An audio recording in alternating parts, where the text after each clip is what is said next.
Well, hello guys, it's another Friday night here in the UK. And I've got my hand round a cold one, and my other hand round a beer. Ha ha ha! Now I've got a couple of news items to talk about. And here's the first one. Now here's a femon. She was 39 years old, but unfortunately she's died. She's basically starved herself to death. She was a vegan, but she ate mostly all fruit. And apparently she was doing it for many years, so God knows how much damage she'd done to her organs, as well as everything else. But this is how delusional femons can be. A human body isn't supposed to survive just on fruit. But you see, why do femons, and there's a lot of femons, become vegans? Because if they go to a function or anything, and there's food there or something, she can proclaim she's a vegan. And that may make her stand out more or get more attention. But most femons don't fully understand being a vegan.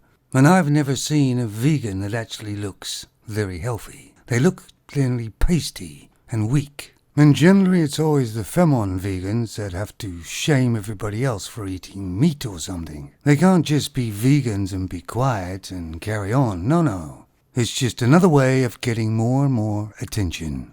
But the worst thing about these femons, especially the one that has died, is not only do they do these stupid things like that, but they put themselves on TikTok and loads of other platforms on social media and promote it. And it's like these overweight femons as well. They promote it on TikTok also. And of course, as you can see with this TikToker or this person that put it on for veganism, didn't turn out too well. Now, as I said before, femons don't police femons. So femons should have got together and tried to help this one. But they didn't, I guess. Her mother knew she was in a bad place, but couldn't do anything about it. And of course, generally it would be men who would say the common sense and use logic, but they're not allowed to say anything to femons or criticize them in any way, because that's mansplaining, you know.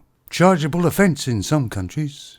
And here's another picture of the femon, and this must have been close to when she probably died, because she looks absolutely terrible here. Somebody should have intervened. You know, like one of those interventions things. And I wonder how many young femons are actually on a fruit diet right now because of it. As you know, femons are monkey see, monkey do.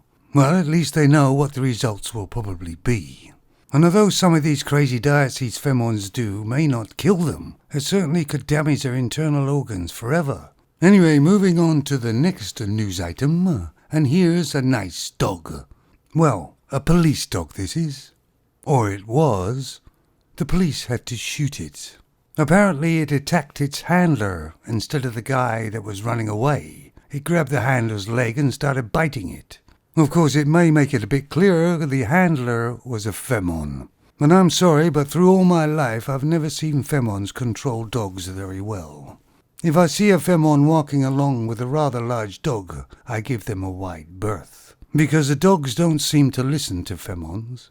And if a big dog wanted to go, femons generally couldn't stop it. I haven't read the whole story about this one, but it seems to me that the femon handler wasn't a very good one. Or maybe the dog was male and it went MGTOW on her. As usual, I'll put the links to the news items below. Of course, this story reminds me of that femon dog walker who was supposed to be a professional who took about 7 dogs for a walk and they attacked and killed her. Now, I know it's hard to keep a positive attitude, guys, with all this anti-male rhetoric everywhere and masculinity is toxic. Meanwhile, the femons are causing chaos and drama and failing all over the place. But we're not supposed to notice that. It's kind of confusing to actually who is really the toxic one. You take it easy, fellas.